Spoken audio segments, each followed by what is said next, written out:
تمہاری شناخت یہ ہے کہ تم شماس قاسم بخش کی بیوی ہو، اس سے بڑا ذات کا غرور کیا ہو سکتا ہے؟ تم میرے نام کے ساتھ بھی تو دنیا والوں کے آگے سر اٹھا کر جی سکتی ہو۔ شماس نے اس کے دونوں ہاتھوں کو تھامتے پہلی بار اتنی نرمی سے بات کی تھی۔ شاید کچھ دیر کے لیے اس لڑکی کی جانب سے اس کا دل بھی پگھل گیا تھا۔ اس کی بات پر شفا نے نگاہیں اٹھا کر شماس کی جانب دیکھا تھا۔ ایک زخمی مسکراہٹ اس کے بھیگے ہونٹوں پر پھیل گئی تھی۔ بیوی، اچھا مذاق کر لیتے ہیں آپ سرکار۔ سائیں جسے صبح تک اپنی رکھیل کہہ رہے تھے، اسے اچانک سے بیوی کیسے کہہ دیا؟ ترس آ گیا مجھ پر، یا کوئی اگلا وار کرنے سے پہلے پچھلے کا اثر زائل کرنا چاہتے ہیں تاکہ میں ٹوٹ نہ جاؤں؟ اس خاندان سمیت قبیلے کا ہر فرد جانتا ہے کہ آپ نے مجھ سے نکاح صرف اپنے محبوبہ امامہ داؤد بخش کو نیچا دکھانے کے لیے کی ہے، جو کچھ سال پہلے آپ کو ٹھکرا چکی ہے۔ میں آپ کی بیوی نہیں بلکہ ایک مہرہ ہوں جسے استعمال کر کے پھینکنے والے ہیں آپ۔ مجھے بس اتنا بتا دیں کہ میں کب تک یہاں پر ہوں تاکہ پھر اس کے بعد میں اپنا اگلا ٹھکانہ ڈھونڈ لوں۔ شفا اس کی گرفت سے اپنے ہاتھ آزاد کرواتی تلخی سے بولتی جانے ہی لگی تھی جب شماس اس کی دونوں کلائیاں تھام کر اس کے دیوار کے ساتھ لگاتے سے پوری طرح حاوی ہوا تھا۔ اگر تم چاہو تو میری بیوی بن سکتی ہو۔ اس کے سیاہ لباس میں چھپے حسین سراپے کو بے باکی بھری نگاہوں سے دیکھتے شفا نے اس کی گردن پر لپٹی لٹ کو پیچھے ہٹایا تھا۔ اس کے تیور شفا کو لال کر گئے تھے۔ مجھے ایسا کوئی شوق نہیں ہے۔ شفا نے بے اختیار اس کی جانب سے نگاہیں چرائی تھیں۔ وہ اس کے خوبرو چہرے کی جانب زیادہ دیر نہیں دیکھتی تھی۔ وہ اپنی دلکش آنکھوں میں شوخی سمائے جب اس کی جانب دیکھتا تو اس کی یہ نگاہیں شفا کے اندر تک گھر کر جاتی تھیں۔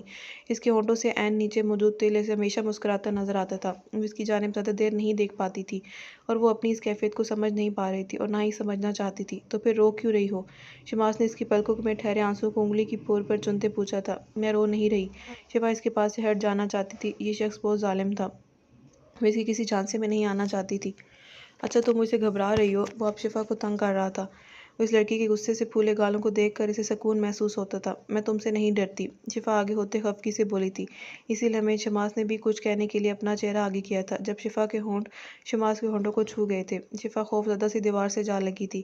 اس کے ماتھے پر پسینے کے قطرے نمودار ہوئے تھے۔ شماس کا دل بھی اس تصادم پر زور سے دھڑک اٹھا تھا، جو کہ نہیں ہونا چاہیے تھا۔ وہ فوراً شفا سے دور ہوا تھا۔ کھانا کھا لو۔ واپس پلٹتے وہ یہ بات کہنا نہیں بھولا تھا، مجھے بھوک نہیں ہے اور پلیز مجھے اب دوبارہ ڈسٹرب مت کیجیے گا۔ کل سے میری نیند خراب کر کے رکھی ہوئی ہے، سکون سے سونے بھی نہیں دیتے۔ شفا اپنی خفت چھپانے کے لیے بدحانی میں کچھ بھی بولتی چلی گئی تھی۔ اس کی زبان کو بریک اس وقت لگی تھی جب شماس نے پلٹ کر اس کی جانب دیکھا تھا۔ ایکسکیوز می، میں تمہیں کل سے سونے نہیں دے رہا۔ ایسا کب ہوا؟ وہ کڑے تیوروں سے گھورتا واپس سے اس کے قریب آیا تھا، جو سیاہ لباس میں بنا دوپٹے کے اپنے قیامت کے سراپے کے ساتھ اس کا ضبط کا امتحان لے رہی تھی۔ مم وہ میرا مطلب نہیں تھا۔ شفا کو اپنی زبان کی وجہ سے اتنی شرمندگی کا سامنا کبھی نہیں کرنا پڑا تھا۔ محترمہ، جس دن میں نے سچ میں ایسا کیا تو پھر آپ یہ گلہ کرنے کے قابل بھی نہیں بچیں گی۔ شماس اس پر گہرا طنز کرتا اس کی کلائی تھامے اسے ڈریسنگ روم سے باہر لے آیا تھا۔ چپ کر کے کھانا کھاؤ اور بیڈ پر اس طرف جا کر سو جاؤ۔ میرے سامنے مزید اب مظلومیت کا ناٹک مت کرنا ورنہ تمہارے لیے ٹھیک نہیں ہوگا۔ شماس نے اسے سنگین لہجے میں وارن کیا تھا۔ میں صوفے پر سو جاؤں گی۔ شفا اس کے غسیلے تیور دیکھے دھیرے سے منمنائی تھی۔ مجھے اپنا کہا دہرانے کی عادت نہیں ہے۔ آج رات صوفے پر سو کر دکھاؤ، پھر دیکھ لینا تمہارے ساتھ کیا ہوتا ہے۔ شماس دھمکی آمیز لہجے میں بولتا ٹیرس کی جانب بڑھ گیا تھا۔ شفا نے بے دلی سے تھوڑا سا کھانا کھایا تھا۔ اسے اکیلا کھانے کی عادت نہیں تھی۔ وہ بھوکی رہ لیتی تھی مگر اکیلے کھانا نہیں کھاتی تھی، لیکن شماس کی دھمکی کی وجہ سے اسے ناچار تھوڑا سا کھانا کھانا پڑا تھا۔ اب کیا کروں میں؟ کیسے سوؤں وہاں؟ اب ڈر تو لگتا ہے اس سے، مگر اس کے سامنے اس بات کا اقرار کیسے کروں؟ شفا اب نہ تو صوفے پر سو سکتی تھی اور بیڈ پر اس کے مقابل سونے کے خیال سے ہی شفا کو اپنے سینے میں ہلچل ہوتی محسوس ہوئی تھی۔ مگر وہ اس کھڑوس کی بات ماننے کے سوا شفا کے پاس کوئی چارہ نہیں تھا۔ اس سے کوئی بعید نہیں تھی کہ وہ خود ہی صوفے سے اٹھا کر بیڈ پر لے آتا، اس لیے شفا اس کے آنے سے پہلے ہی بیڈ کے ایک کونے پر جا کر نیم دراز ہو گئی تھی۔ اس نے بیڈ پر اپنے برابر میں تکیہ رکھ کر اپنی سیفٹی کا بندوبست کیا تھا۔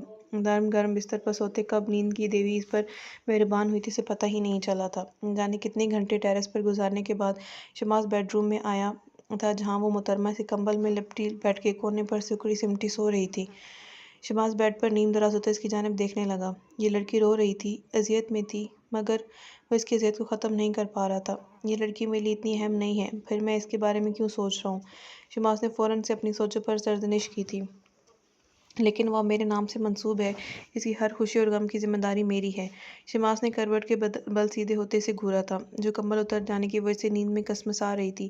وہ بالکل کونے پر تھی، ذرا سے ہلنے پر نیچے گر سکتی تھی۔ شماس نے دھیرے سے اس کے بازو کو تھام کر اسے اپنی جانب کھینچا تھا کہ کہیں پھر آنکھ کھل جانے پر وہ اس پر نیند خراب کرنے کا الزام عائد نہ کر دے، مگر شماس کے قریب کرنے پر وہ نیند میں کروٹ بدلتی اس کے مزید قریب آ گئی تھی۔ شماس کے سینے پر اپنی گداز ہتھیلی ٹکاتے اس نے شماس کے تکیے پر رکھے بازو پر اپنا سر رکھ دیا تھا۔ اس کی سانسوں کی مہک شماس کے بہت قریب تھی۔ اس کا بیڈ پر سونا شماس کو نئے امتحان میں ڈال گیا تھا۔ شماس نے اس کے اوپر کمبل درست کرتے اسے خود سے فاصلے پر کیا تھا۔ شماس نہیں جانتا تھا کہ شماس کے دور کرنے پر شفا کی آنکھ کھل چکی تھی، مگر اس نے یہ بات ظاہر نہیں ہونے دی تھی۔ شماس اسے اچھے سے کور کرتا اس کی جانب سے کروٹ بدل کر سو گیا تھا۔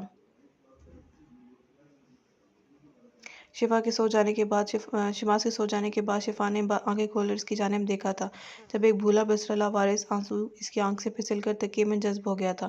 شماس بخش کو اس سے صرف ہمدردی تھی، وہ اسے اپنی بیوی نہیں مانتا تھا۔ اس کا یہ عمل شفا پر یہ بات واضح کر گیا تھا۔ بی بی سائیں، یہ آپ کے لیے آیا ہے۔ شفا اپنے روم میں تھی جب ملازمہ دستک دیتی اندر داخل ہوئی تھی۔ شفا بیڈ پر نیم دراز سامنے لگی شماس بخش کی دیوار گرد تصویر کو گھوری جا رہی تھی جب ملازمہ کی پکار پر وہ اچانک چونک کر اس کی جانب متوجہ ہوئی تھی، لیکن ملازمہ کے ہاتھوں میں گلابی پھولوں کے بکے دیکھ اس کے کمرے کی ہر شے اپنے ارد گرد گھومتی محسوس ہوئی تھی۔ یہ کہاں سے آئے؟ یہ پھول اس کے پیچھے یہاں تک بھی پہنچ گئے تھے۔ وہ خوفزدہ ہوئی تھی، تو کیا اس شخص کی رسائی یہاں تک بھی تھی؟ شفا جلدی سے بیڈ سے اٹھتی ملازمہ کے ہاتھ سے بکے لے گئی تھی، جس نے یہی بتایا تھا کہ یہ پھول اسے گارڈ نے دیے تھے، اور یہ نہیں بتایا تھا کہ کس نے بھیجے ہیں، کیونکہ ان کے مطابق تو ان کی سرکار سائیں کی بیوی کو پھول بھیجنے کی جرأت سرکار سائیں کے سوا اور کوئی نہیں کر سکتا تھا۔ شفا ملازمہ کو جانے کا کہتی ٹیرس کی جانب آ گئی تھی۔ اس نے پھولوں کو اچھے سے ٹٹولتے ان میں چھپائے گئے کارڈ کو ڈھونڈا تھا، جب ہمیشہ کی طرح چھوٹا سا سفید رنگ کا کارڈ اس میں سے برآمد ہوا تھا، جس پر لکھی تحریر پڑھ کر شفا کی آنکھیں پھٹی کی پھٹی رہ گئی تھیں۔ اگر اپنے پیرنٹس کے بارے میں سب جاننا چاہتی ہو تو اپنے شوہر شماس بخش کو تمہیں اپنے ہاتھوں سے ختم کرنا ہوگا۔ ایسا کرتے ہی تمہارے پیرنٹس تک پہنچا دیا جائے گا۔ یہ الفاظ نہیں، پگھلا ہوا سیسا تھا جو اس کے کانوں میں اونڈھیلا گیا تھا۔ اس سوچ کے ساتھ اس کی آنکھیں آنسو سے بھر گئی تھیں۔ وہ سمجھ گئی تھی کہ یہ ملک نہیں بھیجا تھا۔ آخر اس شخص کی دشمنی کیا تھی اس سے؟ وہ ہر بار اتنا ظالم کیوں بن جاتا تھا؟ اگر اسی نے شماس بخش سے اس کی شادی کروائی تھی تو اب وہ اسے مروانا کیوں چاہتا تھا؟ شفا شماس بخش کے بہت قریب تھی، وہ اپنے معاملے میں اس پر ٹرسٹ بھی کرتا تھا۔ وہ شفا آرام سے اس کا خاتمہ کر سکتی تھی، مگر جو الفاظ پڑھتے اس کی زبان کام گئی تھی وہ عمل دہرانا اس کے لیے ناممکنات میں تھا۔ وہ لڑکی ملک نامی شخص پہ بے جھجک گولیاں چلا گئی تھی۔ وہ شماس بخش کے حوالے سے ایسا سوچنے پر بھی کام گئی تھی۔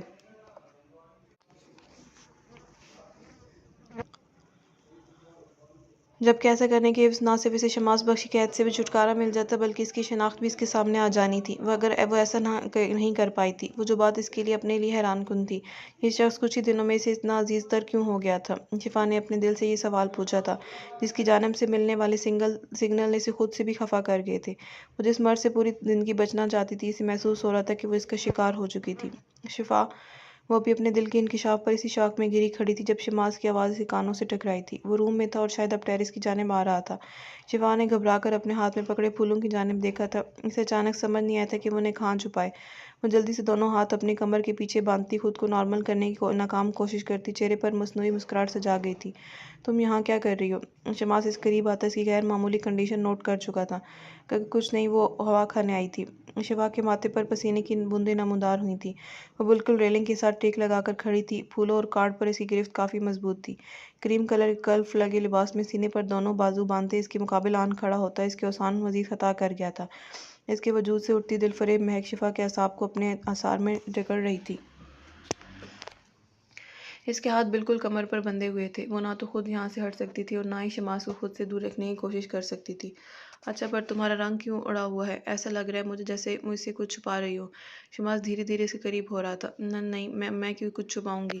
شفا کے ماتھے پر پسینے کی بوندیں نمودار ہوئی تھیں۔ اسے خوف تھا کہ اگر شماس نے ذرا سا ہاتھ اس کے ہاتھ میں موجود چٹ لے لی تو نہ جانے کیا ہوگا۔ اس کے اس قدر خوف دیکھ کر شماس کے ہونٹوں پر مسکراہٹ بکھری تھی۔ وہ ریلنگ پر اس کے ارد گرد اپنی دونوں ہتھیلیاں جماتا پوری طرح اس پر جھکا تھا۔ شفا کی سانسیں رکی تھی۔ دھیان سے اپنے سامنے کھڑے پہاڑ کو توڑنے کے چکر میں اپنا سر مت پھوڑ بیٹھنا۔ ضروری نہیں شماس بخش ہر بار تمہاری ڈھال بنے، تمہارے پیچھے کھڑا ہو۔ دھیرے سے اس کی سانسوں کی مہک اپنے اندر اتارتا ہوا اسے بہت گہری وارننگ دے گیا تھا، جبکہ شفا اس کی باتوں کے مفہوم میں الجھی۔ کتنا ہی وقت وہ ایسے ہی کھڑی رہی تھی۔ کیا یہ شخص کچھ جانتا تھا؟ نہیں، اگر جانتا ہوتا تو ایسے نہ چھوڑتا۔ لیکن پھر وہ ایسے کیوں بول گیا تھا؟ یہ شخص ہر بار ایسے ہی گھما کر رکھ دیتا تھا۔ آپ کا گھر بہت پیارا ہے۔ نائلہ بیگم ایک دن کے لیے شفا کو اپنے ساتھ اپنے گھر لے آئی تھیں۔ وہ ویلی کے بند کمرے میں قید رہ کر تنگ آ گئی تھی۔ وہاں کوئی بھی اس سے بات نہیں کرتا تھا۔ اگر کوئی کرنا بھی چاہتا تھا تو جویریہ بیگم اور خجستہ خانم کے خوف سے نہیں کر پاتا تھا۔ شماس کے سامنے جانے سے ویسے ہی وہ گریز برتتی تھی۔ کل سے وہ شکار پر گیا ہوا تھا، آج دن میں لوٹنا تھا اس نے۔ شفا اس کے سامنے نہیں آنا چاہتی تھی، اس لیے نائلہ بیگم کے آفر پر بنا اسے بتائے یہاں آ گئی تھی۔ اس کا آج واپس لوٹنے کا کوئی ارادہ نہیں تھا۔ تمہارا جب دل چاہے یہاں آ سکتی ہو، اس گھر کو اپنا میکہ سمجھو۔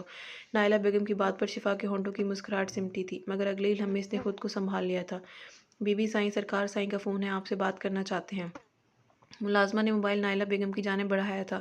شماس کی کال کا سن کر نائلہ بیگم کو خوشی ہوئی تھی۔ شاید وہ حویلی واپس آ چکا تھا اور شفا کی کمی بھی محسوس کر چکا تھا۔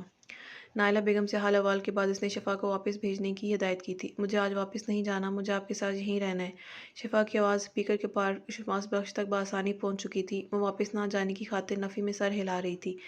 شماس کے کہنے پر نائلہ بیگم نے مسکراتے ہوئے فون اس کی جانب بڑھا دیا تھا۔